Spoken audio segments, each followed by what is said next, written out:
چاہیے گر دین و دنیا میں سکو دل کی خوشی، چاہیے گر دین و دنیا میں سکو دل کی خوشی، صحبت علماء میں آ کر سیکھو باتیں علم کی، صحبت علماء میں آ کر سیکھو باتیں علم کی۔ الحمدللہ رب العالمین والصلاة والسلام علی سید المرسلین، اما بعد فاعوذ باللہ من الشیطان الرجیم، بسم اللہ الرحمن الرحیم۔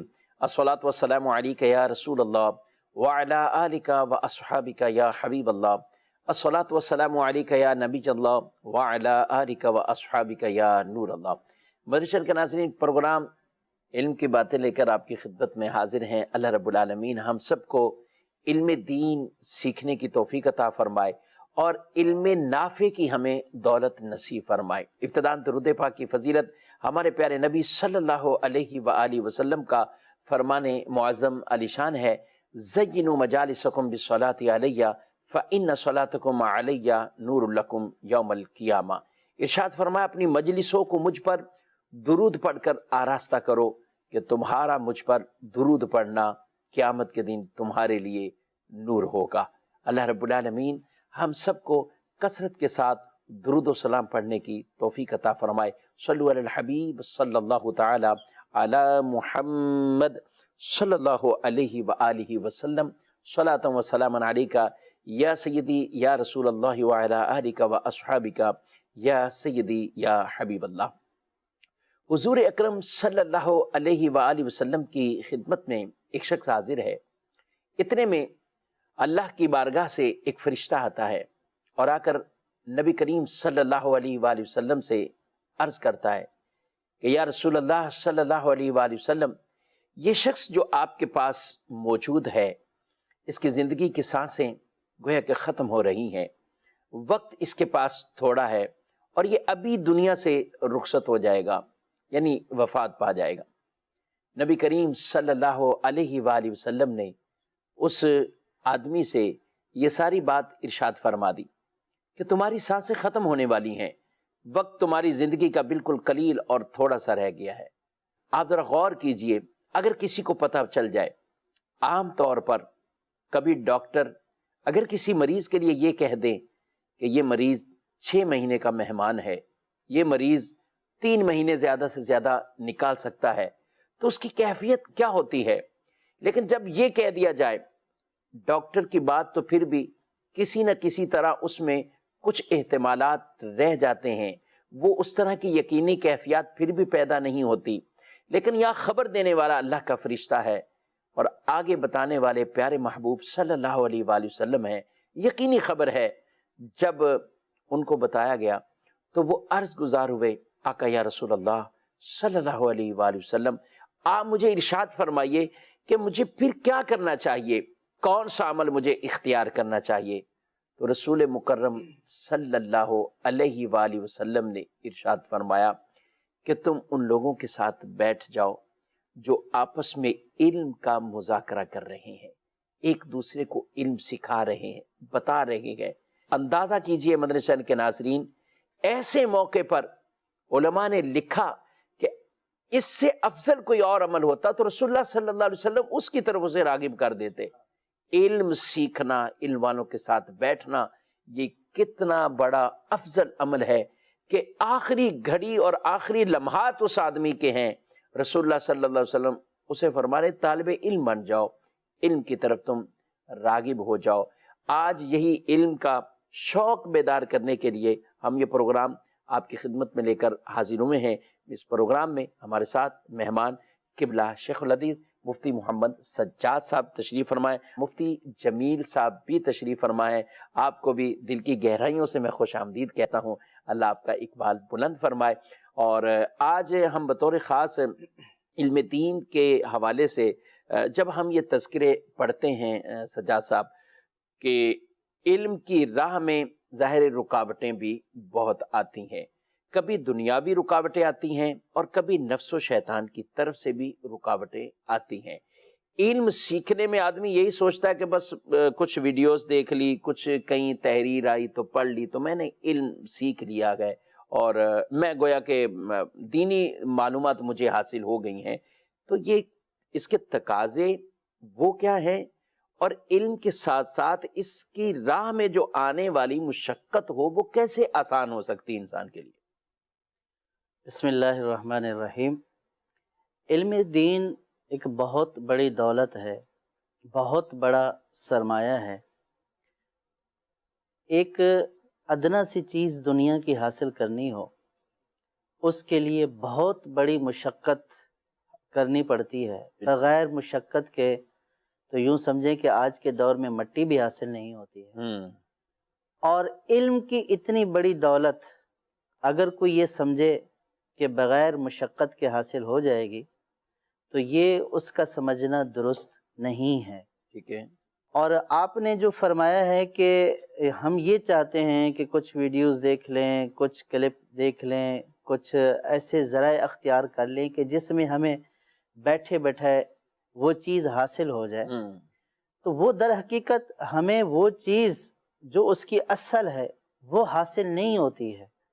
اور آپ نے دیکھا ہوگا کہ جو لوگ اس طرح حاصل کرتے ہیں تو ان کی جو علم کی کیفیت ہوتی ہے وہ پختہ نہیں ہوتی ہے. ٹھیک. مراد کچھ ہوتی ہے، وہ سمجھ کچھ رہے ہوتے ہیں.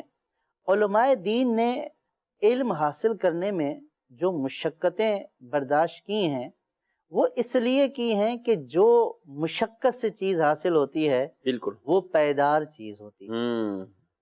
علماء نے فرمایا ہے کہ سونے چاندی کی میراث سے بہتر علم کی میراث ہے.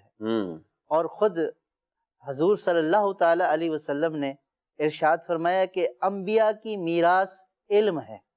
ماشاءاللہ. اپنے کسی مرحوم کی میراث کو حاصل کرنے کے لیے جو موجود ہے اس کے لیے کتنے جتن کرنے پڑتے ہیں. تو جو انبیاء کی میراث ہے اور ہم یہ کہیں کہ وہ تن آسانی سے حاصل ہو جائے تو ایسی بات نہیں ہے، بلکہ بعض علماء نے یہ فرمایا ہے کہ اگر کوئی یہ چاہتا ہے کہ میں تن آسانی سے علم حاصل کر لوں اور مجھے بغیر کسی مشقت کے رتبہ مل جائے اور میں بغیر کسی مشقت کے فقیہ بن جاؤں، تو فرمایا یہ پاگل پن ہے اور جنون ہے. اللہ. کیونکہ یہ جو رتبے ہیں یہ بغیر مشقت کے حاصل نہیں ہوتے. امام مالک رحمت اللہ تعالی علیہ کا فرمان ہے کہ جس علم دین کے حاصل کرنے میں مشقت نہ ہو، فقر و فاقہ نہ ہو، فرمایا کہ اس کا مزہ ہی نہیں. اللہ اکبر. تو علماء کو تو علم حاصل کرنے میں جو مشقت آتی تھی وہ اس مشقت سے بھی مزہ لیتے تھے، اور پھر اس مشقت کو ایک چیلنج سمجھ کر علم دین میں اور مصروف ہو جایا کرتے تھے. ہم نے اصحاب صفا کے واقعات سنے ہیں، پڑھے ہیں. آپ دیکھیں کہ ایک صحابی فرماتے ہیں، بصرہ سے ان کا تعلق تھا، فرماتے ہیں کہ میں مدینہ شریف آیا اور مدینہ شریف میں ایک اصحاب صفا میں جو صحابی تھے ان کی صحبت میں رہنے لگا، یعنی اصحاب صفا کے ساتھ رہنے لگا. فرماتے ہیں کہ ہمیں روزانہ کچھ کھجوریں دی جاتی تھیں جن کو ہم کھا کر گزارا کرتے تھے، اور روزانہ یہ دی جاتی تھیں. ایک دن نبی کریم صلی اللہ تعالی علیہ وسلم تشریف لائے تو ایک صحابی کھڑے ہو گئے، عرض کی یا رسول اللہ صلی اللہ تعالی علیہ وسلم، ان کھجوروں نے ہمارے سینے کو جلا دیا. ایک کھانا روزانہ دیا جا رہا ہے، صبح و شام، وہ بھی کھجور. عرض کی یا رسول اللہ صلی اللہ تعالی علیہ وسلم، ان کھجوروں نے ہمارے سینوں کو جلا دیا.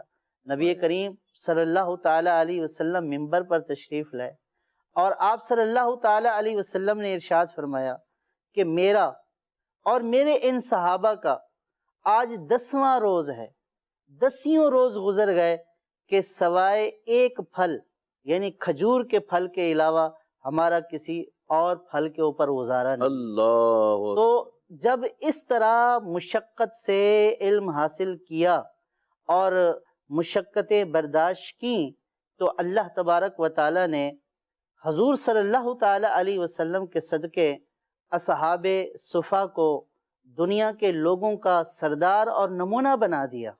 آج جب بھی علم دین کی بات ہوتی ہے، ان کی مشقتیں، ان کی محنتیں ہمارے لیے مشعل راہ ہوتی ہیں۔ تو لہٰذا اگر پختہ علم حاصل کرنا ہے تو پھر پختہ علم حاصل کرنے کے لیے اس کی تکلیفیں بھی برداشت کرنی پڑیں گی، پھر کسی استاد کی صحبت میں بیٹھنا پڑے گا۔ یہ ویڈیو، یہ کلپس، یہ ساری چیزیں استاد نہیں ہیں۔ صحیح۔ ان کا سیاق و سباق کیا ہے، یہ کس مقصد کے لیے بنائی گئی ہیں، آپ نے صرف 4 منٹ کا ویڈیو کلپ سن کر اگر یہ سمجھ لیا کہ مجھے دنیا کی ہر چیز حاصل ہو گئی تو یہ نادانی ہے۔ تو بڑے بڑے علماء جو ہم سے زیادہ ذہین اور حافظ الحدیث اور جو تفسیر کا علم رکھنے والے، انہوں نے بھی استادوں کے سامنے گھٹنے ٹیکے، استادوں کے سامنے بیٹھے، تو اللہ تبارک و تعالیٰ نے ان کی اس مشقت اور ان کی اس محنت کی وجہ سے اور اپنے فضل اور کرم سے ان کو وہ دولت عطا فرمائی کہ وہ دنیا کے امام اور دنیا کے سردار بن گئے۔ ماشاءاللہ۔ یہ تو بات واقعی آپ بجا فرما رہے ہیں، اور یہ بات بھی ایسی ہے کہ علم کے لیے ہم بچپن سے ہی سنتے آتے ہیں کہ یہ مقولہ جمیل صاحب بڑا مشہور ہے کہ علم ہے تو وہاں علت بھی ہے، کچھ ذلت بھی ہے، کچھ قلت بھی ہے۔ یہ 3 چیزیں عام طور پر یہ اٹیچ ہوتی ہیں۔ یہ خاص کیا طلباء کے ساتھ ہی ہے؟ ایک دین کے علم کے حصول کا طالب جب اس طرح کی گفتگو ہوتی ہے تو عام طور پر مدنی چینل کے ناظرین بھی اتفاق کریں گے، جو کہیں گے یہ ایک خاص بات ہو رہی کسی مدرسے کے طالب علم کے لیے۔ تو عید مسلم اس طرح کے معاملات ہر امتی کے لیے، ہر مسلمان کے لیے، کہ اس کو کچھ تو ہوگا کہ اس کو علم سیکھنے کے لیے اس کو بھی یہ چیزیں برداشت کرنی ہے، وہ بھی ان قلت، ذلت، علت، میں کہوں گا اس کی بھی تھوڑی سی وضاحت کر دیں، اور اس میں گزرنے کا کوئی آسان طریقہ۔ بسم اللہ الرحمن الرحیم۔ علم دین کے حصول کے لیے جستجو، طلب اور تڑپ یہ ضروری ہے۔ جس طرح کوئی پیاس کی شدت محسوس کرتے ہوئے پانی کی تلاش کرتا ہے، کوئی بھوک کا مارا وہ اپنے پیٹ کی آگ بجھانے کے لیے کھانے کی کوئی بھی صورت، کوئی بھی شے اس کو مل جائے اس کی تلاش اور جستجو کرتا ہے، تو اسی طرح طلب علم دین کا حال ہے کہ جس کو علم دین کی پیاس لگ جائے کہ میں علم دین حاصل کیے بغیر نہیں رہ سکتا، گویا اس کی زندگی میں علم دین جب پانی اور کھانے سے زیادہ اہم ہو جائے تو پھر وہی معاملہ ہوگا کہ اس کو قلت کا بھی سامنا ہوگا۔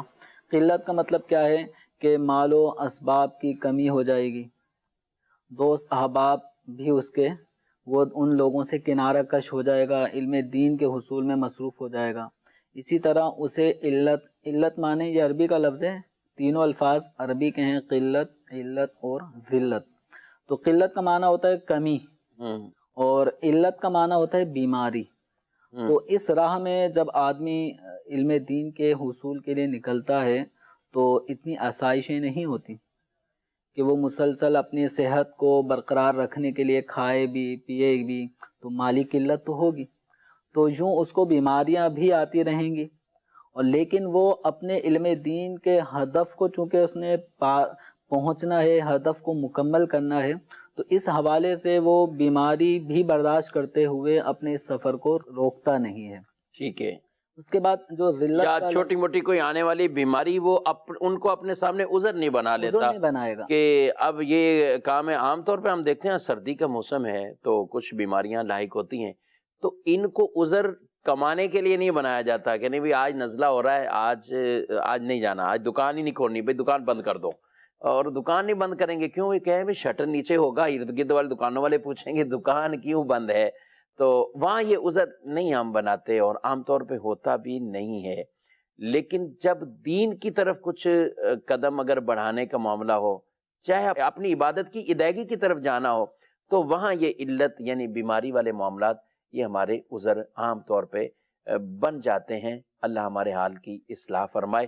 جی اپنی بات آپ۔ اب اس میں تیسری چیز آتی ہے ذلت۔ ذلت کا ایک لغوی معنی تو ہوتا ہے کہ ذلیل ہونا، لیکن ہر موقع محل پر یہ معنی نہیں لیا جاتا۔ ذلت کا ایک معنی ہوتا ہے بے سر و سامانی، کہ جو طالب علم دین ہوتا ہے اس کے پاس وہ اسباب نہیں ہوتے کہ جو ایک عام دنیا دار شخص کے پاس ہوتے ہیں۔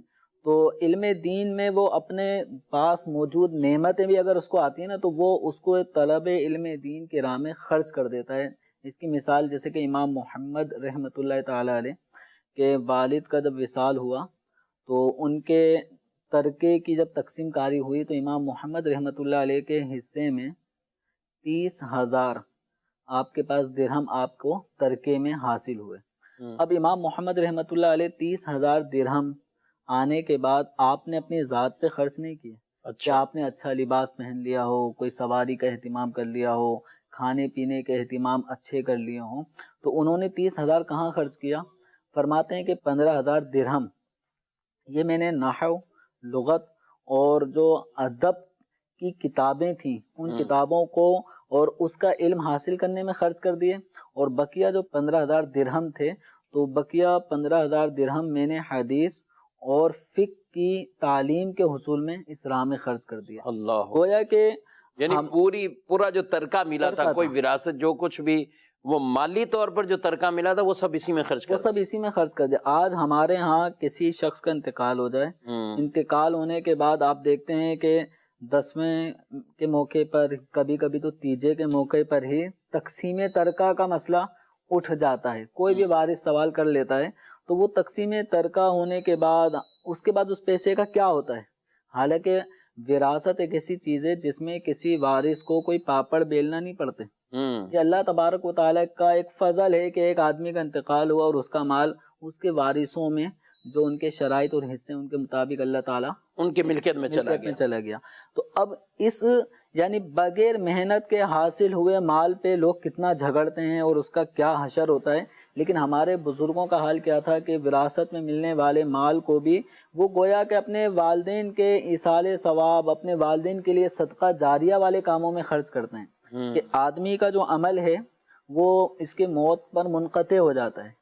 تو چند چیزیں احادیث کریمہ میں بیان فرمائی گئیں کہ جن کے ذریعے آدمی کا وہ نیک عمل چلتا رہتا ہے، اس میں ایک علم جو اس نے چھوڑا ہو جس سے نفع حاصل کیا جا رہا ہو، تو ان میں سے ایک ہے ولد صالح یدعو لہ، کہ آدمی نیک اولاد چھوڑ جائے جو اس کے لیے دعا کرتی رہے۔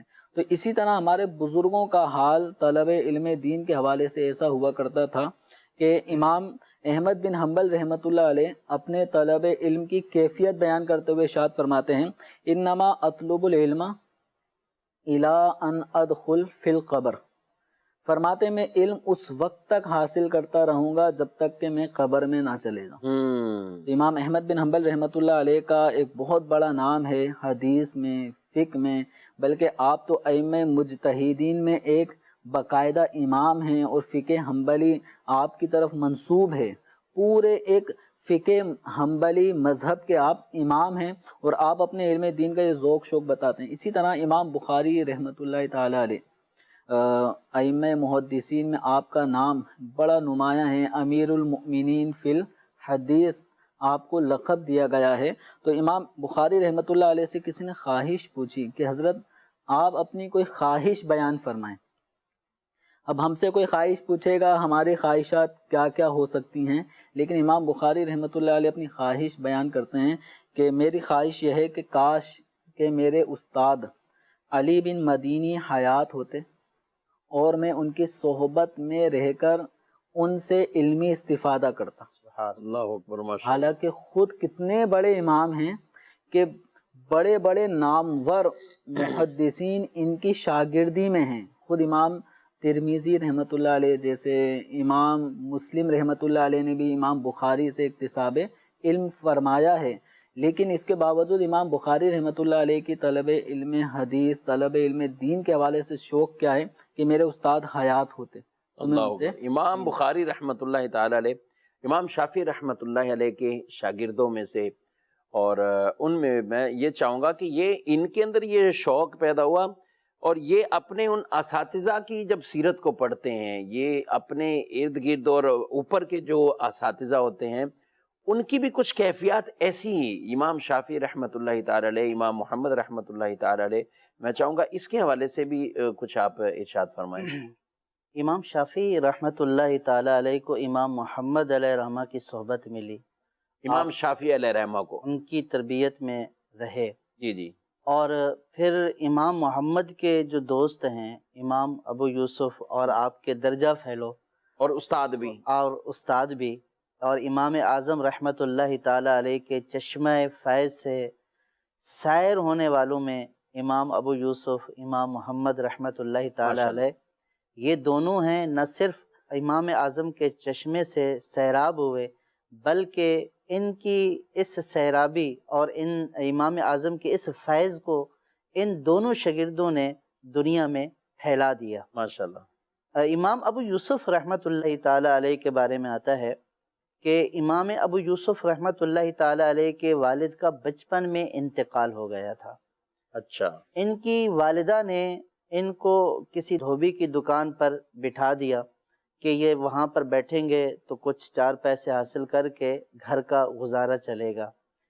امام ابو یوسف رحمۃ اللہ تعالی علیہ جب دکان کے لیے جاتے تو بیچ میں امام اعظم رحمۃ اللہ تعالی علیہ کا جو ہے وہ محفل اور آپ کا جو علمی مذاکرہ ہوتا تھا اس کے پاس سے گزرتے تو امام ابو یوسف رحمۃ اللہ تعالی علیہ ایک دن وہاں پر بیٹھ گئے۔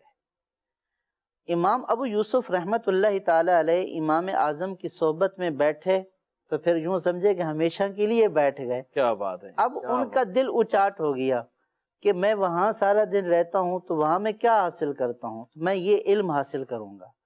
اب آپ روزانہ گھر سے نکلتے اور امام اعظم رحمۃ اللہ تعالی علیہ کی مجلس میں بیٹھ جاتے اور علم حاصل کرتے، اور وہ جو کام کاج تھا اس میں وہ چھوڑ دیا۔ آپ کی والدہ کو علم ہوا کہ یہ یوں کرتے ہیں، روزانہ گھر سے جاتے ہیں اور امام اعظم کے پاس جا کر بیٹھ جاتے ہیں۔ تو ایک دن یہ امام اعظم کی مجلس میں بیٹھے ہوئے تھے، ان کی والدہ آئیں اور امام ابو یوسف کو مجلس سے اٹھا لیا، یہ کہتے ہوئے بیٹا کہ یہ تو امیر ہیں، ان کو تو کوئی فکر نہیں ہے کمانے کی، ہم غریب ہیں، اگر تو نہیں کمائے گا تو پھر ہمارا گزارا کیسے ہوگا، چلیے اور اس دکان پر بیٹھیے۔ اللہ۔ تو امام اعظم علیہ رحمہ نے جب ان کی والدہ کو اس طرح اٹھاتے ہوئے دیکھا تو آپ نے فرمایا کہ اے نیک بخت، اس کو یہیں پہ رہنے دے، یہ یہیں رہے گا تو یہ باداموں کا اور دیسی گھی کا حلوہ کھائے گا۔ اللہ اکبر۔ تو اس کے اوپر آپ کی والدہ اور غصے میں آ گئیں کہ یہ ہمارے ساتھ مذاق کر رہے ہیں، ہم غریبوں کے ساتھ، کہ یہ یتیم بچہ بغیر کمائے بغیر کچھ کیے باداموں کا اور دیسی گھی کا حلوہ کھائے گا۔ تو بہرحال امام ابو یوسف رحمۃ اللہ تعالی علیہ کہ جن سے اللہ تبارک و تعالی نے اس عالم کو سیراب کرنا تھا علمی چشمے سے، تو وہ بالآخر امام ابو یوسف جو امام اعظم کی صحبت میں رہے، اور امام اعظم رحمۃ اللہ تعالی علیہ امام ابو یوسف رحمۃ اللہ تعالی علیہ کے سارے اخراجات برداشت فرمایا کرتے تھے۔ آپ نے یہ فرمایا کہ آپ کے اخراجات میں کروں گا، آپ یہاں پر بیٹھیں۔ بہت بڑی بات، بہت بڑی بات۔ بعض استاد بھی ایسے ہوتے ہیں نا کہ جب کسی طالب علم کے اندر ایسی صلاحیت دیکھتے ہیں تو وہ پھر ساری مشقتیں اپنے اوپر لے لیتے ہیں اور یہ چاہتے ہیں کہ یہ کچھ بن جائے، یہ کچھ پڑھ جائے، اور یہ اگر بنے گا پڑھے گا تو امت کو فائدہ ہوگا۔ تو امام اعظم نے اخراجات برداشت کیے، امام ابو یوسف پڑھتے رہے یہاں تک کہ آپ قاضی القضات یعنی چیف جسٹس بن گئے۔ کیا بات ہے۔ تو جب آپ قاضی یہاں پر یہ بہت بڑا ایک پیغام اور بہت بڑا ایک میسیج ہے، دو چیزیں کہ ایک تو یہ سمجھ لینا کہ علم والے جو ہے نا وہ ان کا مال سے کوئی تعلق نہیں یا اس طور پر کوئی تعلق نہیں ہے۔ امام اعظم رضی اللہ عنہ خود بہت بڑے ایک طرح کے مالدار تھے، مالی حیثیت آپ کی بہت اچھی تھی، اور خود آپ کے باقاعدہ بزنس بھی بیان کیے گئے ہیں اور آپ نے لوگوں کو مقرر کیا ہوا تھا، اور یہ بھی ایک پورا ٹاپک ہے، ہم کبھی اس کو بھی انشاءاللہ ضرور ذکر کریں گے۔ امام اعظم کا انداز تجارت بھی پھر کیسا ہوتا تھا، اور کس طرح وہ محاسبہ بھی ان کا کرتے تھے کہ جو آپ کی دکانیں چلاتے تھے، آپ کی تجارت کو آگے چلاتے تھے۔ لیکن یہاں پر یہ کاروباری طور پر بہترین مال بھی ہے، لیکن خود اپنے آپ کو وقف کیا ہوا ہے دین کی تعلیم پڑھانے کے لیے۔ دوسری بات یہ کہ جب دیکھ لیا، پتہ چل گیا کہ یہ ایسا ہیرا ہے، اس کے اندر وہ علم سیکھنے، علم کو آگے پہنچانے، اور یہ کتنا آگے جا کر بڑے بڑے کام یہ کر سکے گا، تو پھر آپ نے ان کو ضائع نہیں ہونے دیا۔ یہ ایک بہت بڑا ایک اہم ترین مدنی چینل کے ناظرین یہ ایک نقطہ ہے، اور اس بات کی طرف ہے کاش ہماری توجہ اس بات کی طرف مبذول ہونی چاہیے، ہماری توجہ اس طرف بھی آنی چاہیے کہ اگر ہم خود وہاں تو امام اعظم ابو حنیفہ تھے، وقت کے امام تھے، بڑے بڑے اکابرین ان کے سامنے شرف تلمذ اختیار کرتے، ان کا شاگرد بننے کو اپنے لیے وہ فخر اور اعزاز سمجھتے، لیکن وہ جانتے تھے کہ یہ بچہ جو ہے اگرچہ بظاہر یہ یتیم ہے، والد کا سر پہ سایہ نہیں ہے، گھر فاقوں میں ہے، والدہ آ کر شکایت کر رہی ہے، لیکن اس بچے کو جانے نہیں دینا ہے، اس بچے کو عالم ہی بنانا ہے، علم ہی یہ پڑھتا رہے۔ بل وہ پورا میں آپ نے ماشاءاللہ وہ بات بیان کی امام اعظم کا، وہ پورا ایک کہ جاتے ہوئے تھیلی دے دی، اور پھر کیفیت یہ ہوتی تھی کہ امام ابو یوسف علیہ رحمہ خود بیان کرتے ہیں کہ وہ جو تھیلی ہوتی جس کے اندر اشرفیاں، جس کے اندر وہ پیسے ہوتے، رقم ہوتی، تو وہ گھر لے کر جاتے۔ امام اعظم نے اپنے ذہن کے اندر ایک پورا وہ بنا لیا تھا کہ یہ کتنے دن تک گزارا ہو سکتا ہے، کتنے دن۔ فرماتے ہیں کبھی یہ نہیں پوچھا کہ وہ پیسے کہاں خرچ ہوئے، وہ کس چیز میں چلے گئے، کہا ابھی وہ موجود ہوتے تھے تو پھر آرام سے، میں کلاس میں ہوتا تھا، جب وہ دن اتنے ہوتے تو وہ تھیلی پھر پکڑا دیتے تھے۔ یہ کیا انداز، ایک پیارا محبت ہے۔ اب یہ استاد کے اوپر بھی ہے کہ وہ طالب علم کی حاجت کو بھی پورا کرے، اور پھر ان کی یہ بھی تربیت کرے بغیر سوال کیے ان کو عطا کر دے، یعنی یہ بھی نہ ہو کہ سوال کی عادت ڈالے جی۔ اور پھر جب ایسا ہیرا تراشا جاتا ہے تو اللہ اس مقام اور رتبے تک پہنچا دیتا ہے کہ لوگ اش کر اٹھتے ہیں، بادشاہ بھی پھر ان کے در کے سوالی بن جاتے ہیں۔ بالکل بالکل۔ امام ابو یوسف جب قاضی القضات چیف جسٹس بن گئے تو ایک دن ہارون رشید نے ان کی طرف پیغام بھیجا کہ مجھے آپ سے کام ہے، میں آپ کے گھر آ رہا ہوں۔ امام ابو یوسف رحمت اللہ تعالی علیہ کے یہ گھر ہے، اور امام ابو یوسف رحمت اللہ تعالی علیہ سے فرمایا کہ آپ دسترخوان بچھائیے، تو دسترخوان امام ابو یوسف علیہ الرحمہ کے ہاں بچھایا گیا، تو ہارون رشید نے ایک خاص کھانا نکالا، اور وہ باداموں کا حلوہ جو اصلی گھی سے تیار کیا ہوا تھا۔ ہارون رشید کہنے لگے کہ اے امام صاحب، یہ وہ کھانا ہے کہ جو ہمارے ہاں روزانہ نہیں پکتا، کبھی کبھی تیار ہوتا ہے، وقت کا بادشاہ ہے، وقت کا بادشاہ، اور یہ میں آپ کے لیے لایا ہوں۔ جب وہ کھانا کھلا، امام ابو یوسف علیہ الرحمہ نے اس کھانے کو دیکھا تو مسکرا پڑے۔ تو ہارون رشید نے پوچھا کہ آپ مسکرائے کیوں؟ تو امام ابو یوسف رحمت اللہ تعالی علیہ نے وہ واقعہ بتایا کہ میرے استاد نے میری والدہ کو کہا تھا کہ اس کو علم حاصل کرنے دو، یہ باداموں کے حلوے کھائے گا۔ تو میری والدہ نے یہ کہا تھا کہ یہ غریب کہاں سے کھا سکتا ہے، اور میں نے علم حاصل کیا۔ آج اللہ تبارک و تعالی نے میری استاد کی بات کو سچ ثابت فرما دیا، اور جو میرے استاد کے منہ سے نکلا تھا آج میں وہ دیکھ رہا ہوں۔ تو شفیق صاحب جو مشقتیں جھیلتے ہیں وہ عالی رتبے بھی پاتے ہیں۔ آج ہمارا معاملہ یہ ہے کہ ہم عالی رتبے، بلند رتبے کی خواہش پہلے کرتے ہیں اور مشقتوں کی طرف توجہ نہیں دیتے کہ بیٹھے بٹھائے کوئی رتبہ حاصل ہو جائے، تو بیٹھے بٹھائے تو کھانا بھی حاصل نہیں ہوتا، اس کے لیے بھی کھانا کھانے کے لیے بھی ہاتھ بڑھانے پڑتے ہیں۔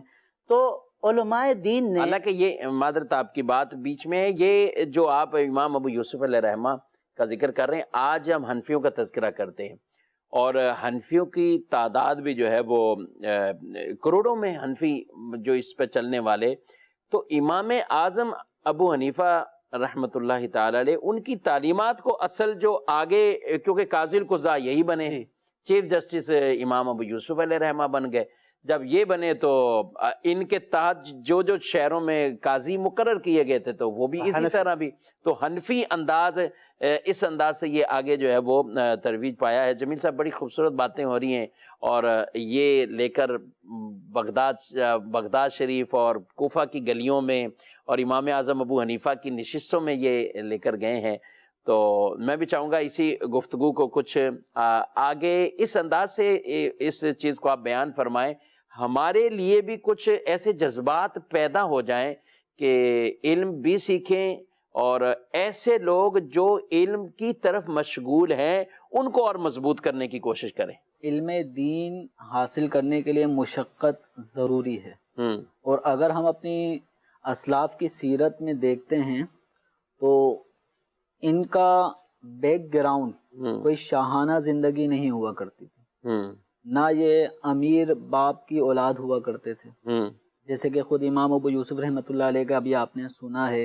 اسی طرح امام بخاری رحمۃ اللہ علیہ، ان کے والد کا بھی پہلے ہی انتقال ہو چکا تھا، اور آپ بھی یتیم ہی تھے، اور آپ کی والدہ ماجدہ کی کوششیں رہیں کہ آپ کو علم دین کی طرف آپ نے لگائے رکھا۔ اسی طرح امام شافعی رحمۃ اللہ علیہ کے حوالے سے آتا ہے کہ آپ بھی یتیم تھے، آپ کے والد ماجد کا انتقال ہو چکا تھا۔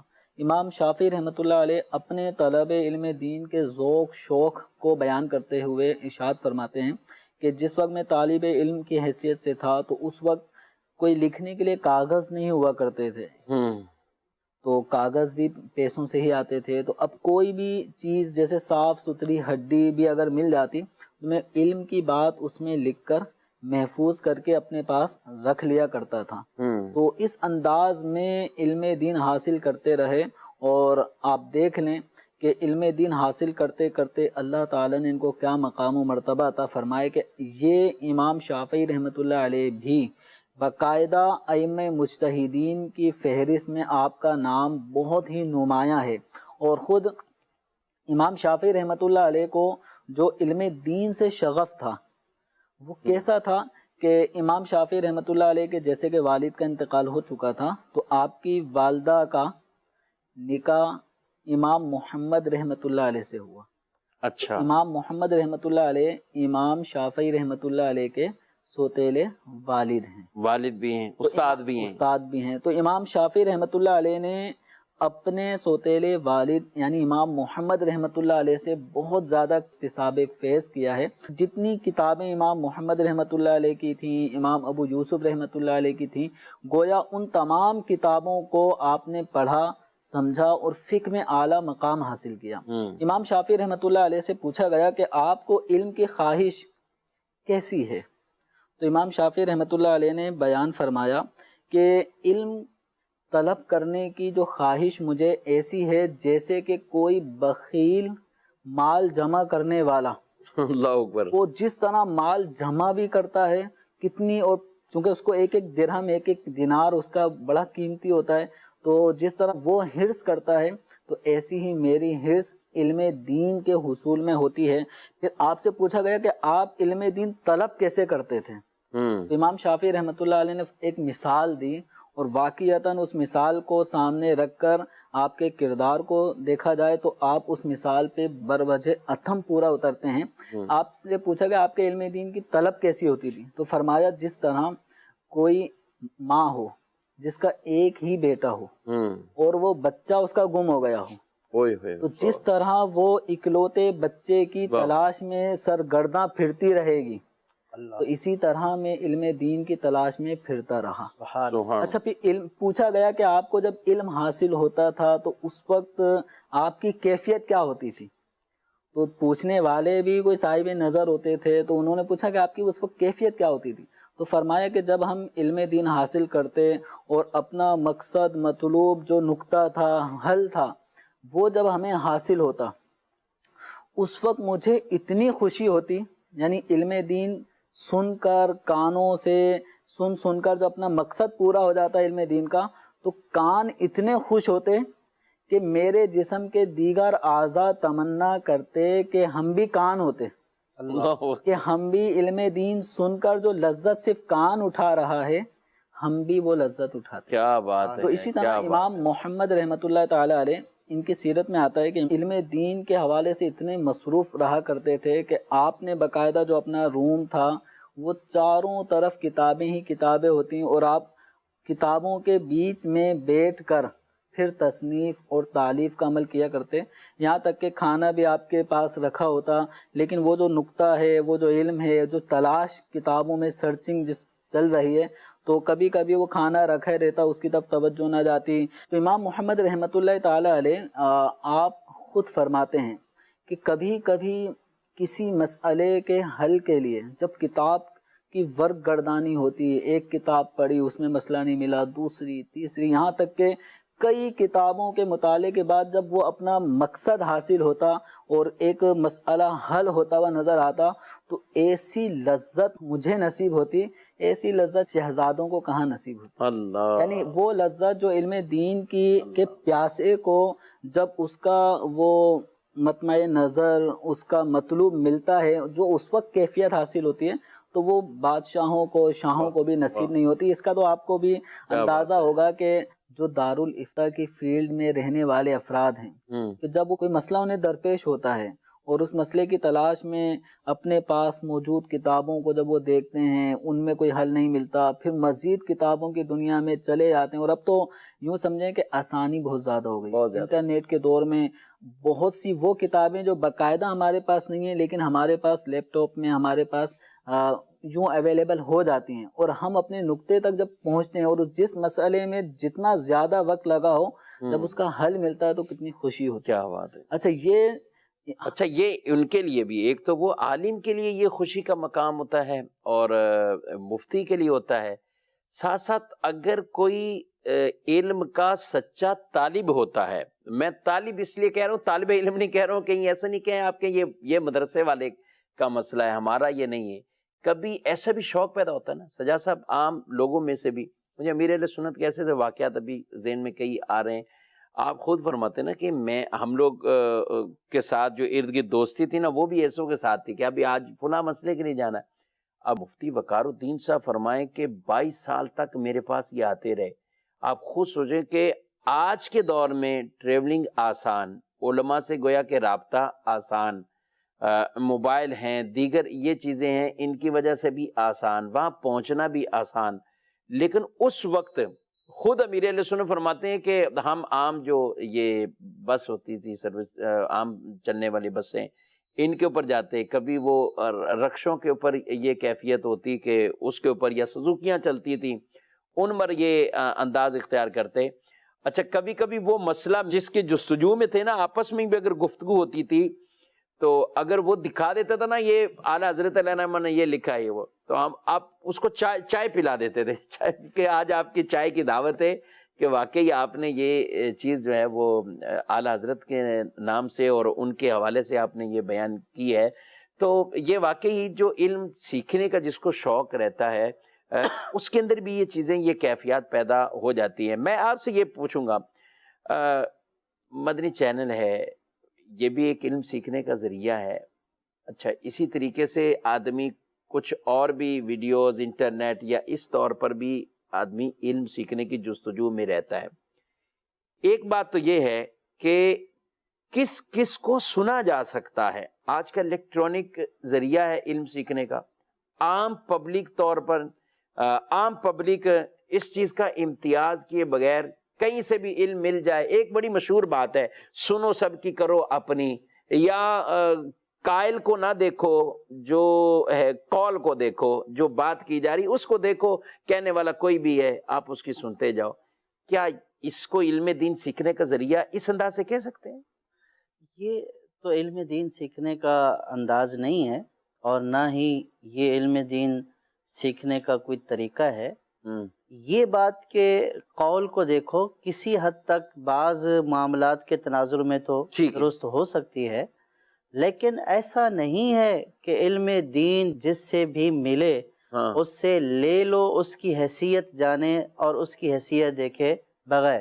یہ ایسی ہی بات ہے کہ جیسے کسی ٹھیلے والے سے آپ اپنی بیماری کا علاج نہیں پوچھیں گے، کسی موچی سے، کسی جو ہے وہ کارپینٹر سے آپ اپنے گردے کا علاج نہیں پوچھیں گے، سر درد کا علاج نہیں پوچھیں گے، تو اسی طرح اچھا وہ بھلے مریض وہ بھی اسی مرض سے گزرا ہو، جی اس کی ادویات پوری لے کے میڈیکل پہ نہیں پہنچ جائیں گے کہ میرا گردہ بھی یوں ہی ٹھیک ہو یا کہیں اور ہو. اس کی بات جس طرح ہم تسلیم نہیں کرتے تو اسی طرح علم دین کا معاملہ ہے، اور اس میں تو ہمیں یہ فرمایا گیا تم دیکھ لو کہ تم علم دین کس سے لے رہے ہو. جی جی بالکل، روایت میں یہ بات. جس سے علم دین لیا جا رہا ہے اس کی حیثیت کو بھی دیکھنا ہے.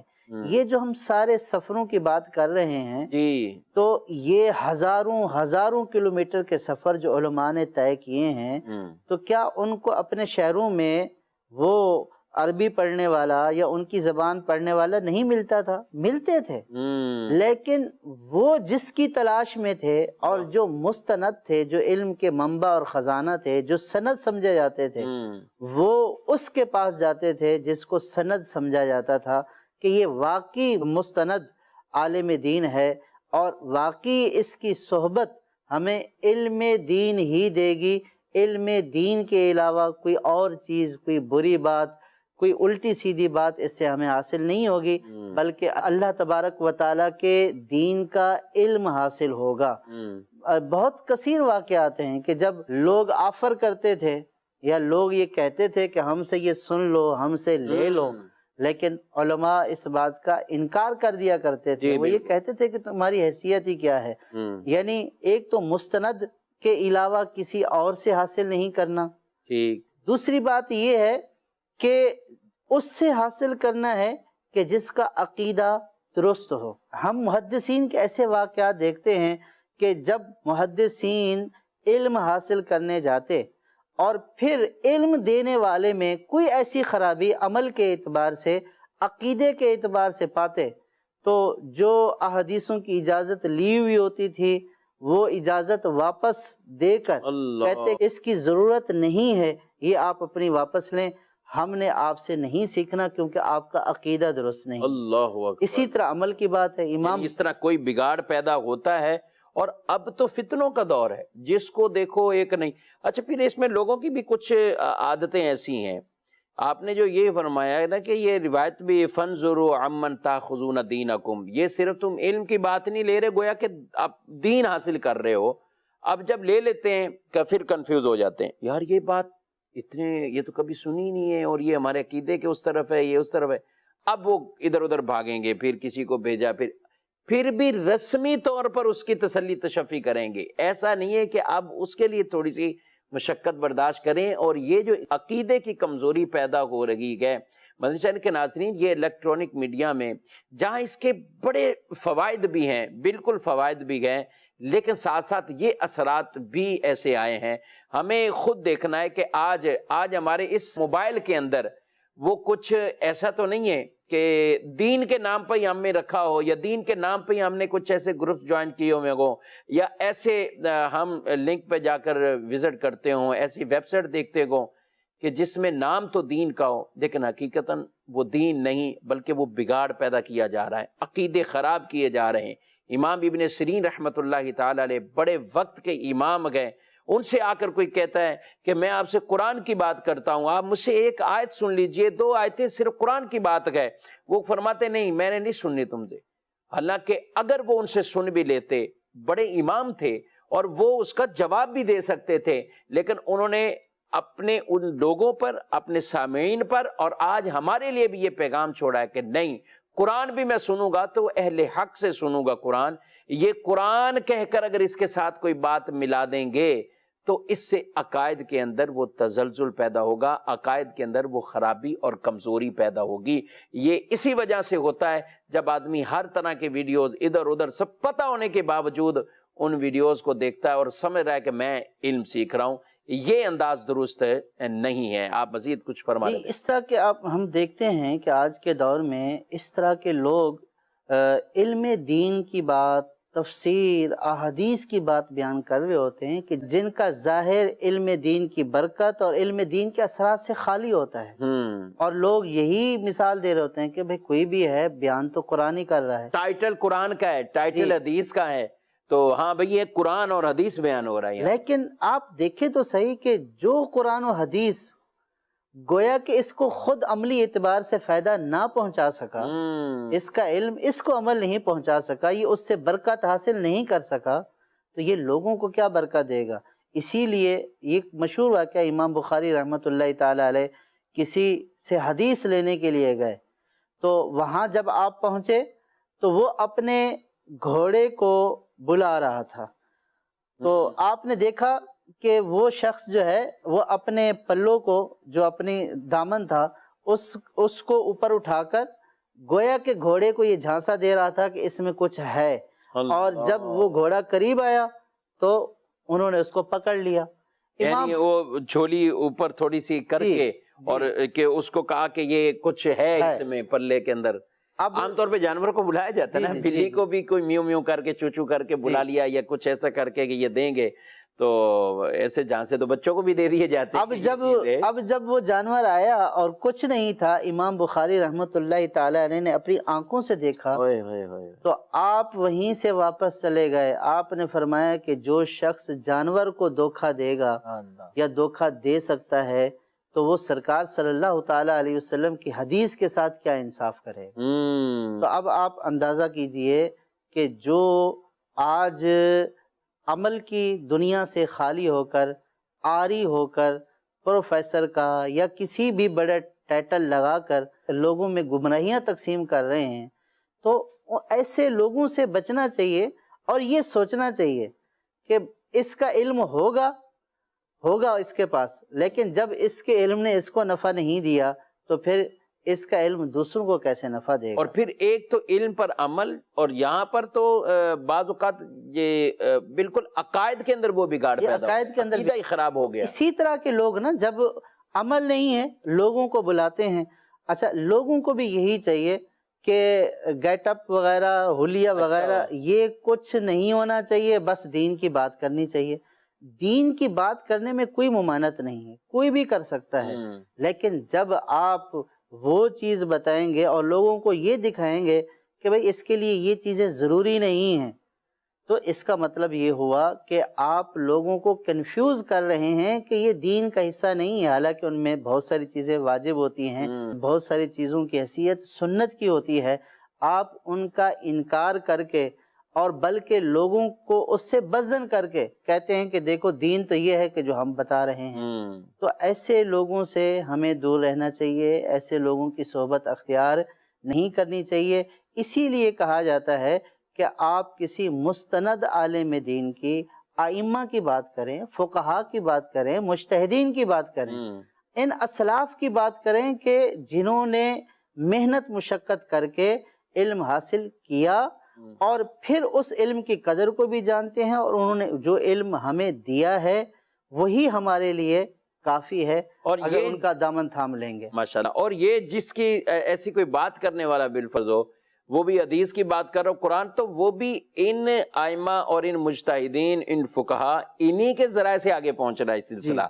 وہ حدیثیں بھی ان کے ذریعے سے ہی پہنچ رہی ہے، وہاں جائیں تو ان کے اوپر اساتذہ میں انہی کا نام، امام بخاری رحمۃ اللہ تعالی علیہ، جن کا تذکرہ آج بھی ہم نے کیا ہے اور سنا ہے، تو امام بخاری رحمۃ اللہ تعالی علیہ، آپ خود ان کے امام شافعی رحمۃ اللہ تعالی علیہ جو فقہ شافعی کے امام ہیں، آپ ان کے شاگرد ہیں، اور امام محمد رحمۃ اللہ تعالی علیہ ان کے بھی آپ شاگرد ہیں۔ امام محمد جو ہیں وہ امام ابو یوسف علیہ رحمہ ان کے کلاس فیلو بھی ہیں، ایک اعتبار سے آپ ان کے شاگرد بھی ہیں، اور ان کے بعد ہی آگے پھر یہ سلسلہ حدیث کے حوالے سے جنہوں نے بھی بہت بڑی بڑی کتابیں بھی لکھی، تو ان کے اوپر اساتذہ کی طرف جائیں گے تو وہ ایسے ہی ائمہ مجتہدین کا ہی ان میں نام آتا ہے۔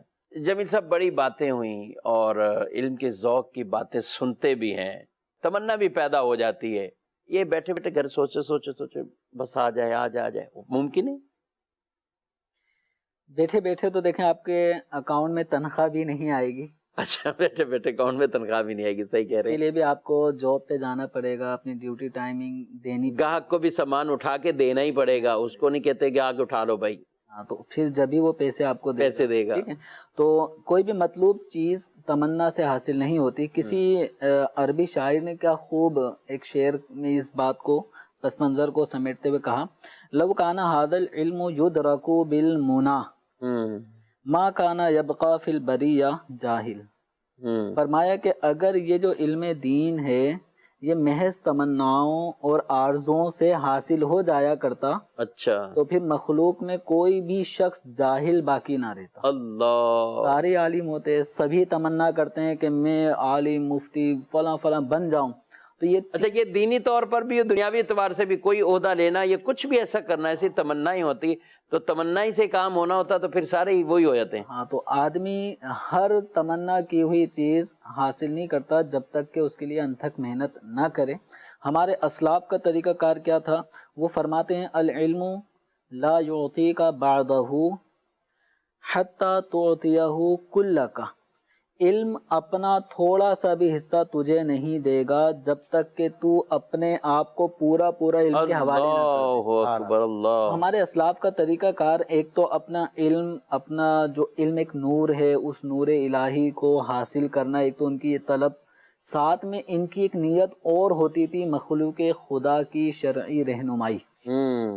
امام محمد رحمۃ اللہ علیہ کی سیرت میں آتا ہے کہ آپ رات بھر کتب بینی میں مصروف رہا کرتے تھے. تو آپ کی والدہ نے فرمایا کہ اے محمد اپنی جان پہ اتنا ظلم نہ کیا کرو، کچھ آرام کر لیا کرو. تو آپ رحمۃ اللہ علیہ نے فرمایا اپنی والدہ سے کہ امی جان، لوگوں نے اپنے علم کے لیے مجھ پر اعتماد کیا ہے اللہ، اور وہ سو رہے ہیں. ان کو یہ پختہ یقین ہے کہ ان کے مسئلے محمد حل کر دے گا.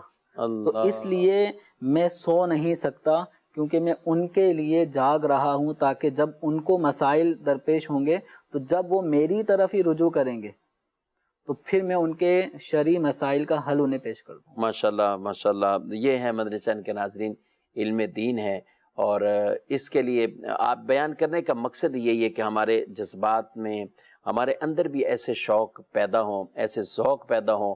اور مدنی چینل دیکھنے والے الحمدللہ لاکھوں کی تعداد میں ایسے بھی ہیں کہ جن کے دینی طور پر مذہبی ذہن بنے ہوئے ہیں، انہی کے اندر مزید علم دین کا شوق بیدار کرنے کے لیے یہ آج کا یہ ٹاپک رکھا ہے. اور یہ گفتگو اس پہ تو بہت اور ہو سکتی ہے. یہ تو امام محمد علیہ رحمہ کی والدہ نے ان سے کہا ہے کہ تم سو جاؤ، اپنے نفس کا خیال کرو، اپنی جسم کا خیال کرو. آج بھی مائیں کہتی ہیں، آج بھی گھر والے بڑے کہتے ہیں، لیکن کس وجہ سے کہتے ہیں؟ بھائی موبائل چھوڑ دو، یہ چھوڑ دو، رات کو سو جایا کرو. لیکن ہماری اپنی مصروفیات یہ کس طرف وہ جا رہی ہیں، یہ ہمیں خود دیکھنا چاہیے. اللہ ہمیں علم نافع عطا فرمائے. علم نافع بھی ایک ٹاپک ہم نے باقاعدہ لینا ہے. علم کی بات تو کی ہے، لیکن علم سیکھنا کون سا ہے، کس علم کو ہم ترجیح دیں، انشاءاللہ آئندہ بدھ کو آپ یہ پروگرام ملاحظہ کریں گے. تب تک کہ ہم آپ سے اجازت چاہتے ہیں. فی امان اللہ. مدنی چینل دیکھتے رہیے، مدنی چینل کا ساتھ دیتے رہیے. اللہ نیکی کی توفیق عطا فرمائے. آمین بجاہ النبی الامین صلی اللہ علیہ وآلہ وسلم. چاہیے گر دین و دنیا میں سکون دل کی خوشی، چاہیے گر دین و دنیا میں سکون دل کی خوشی، صحبت علماء میں آ کر سیکھو باتیں علم کی، صحبت علماء میں آ کر سیکھو باتیں علم کی.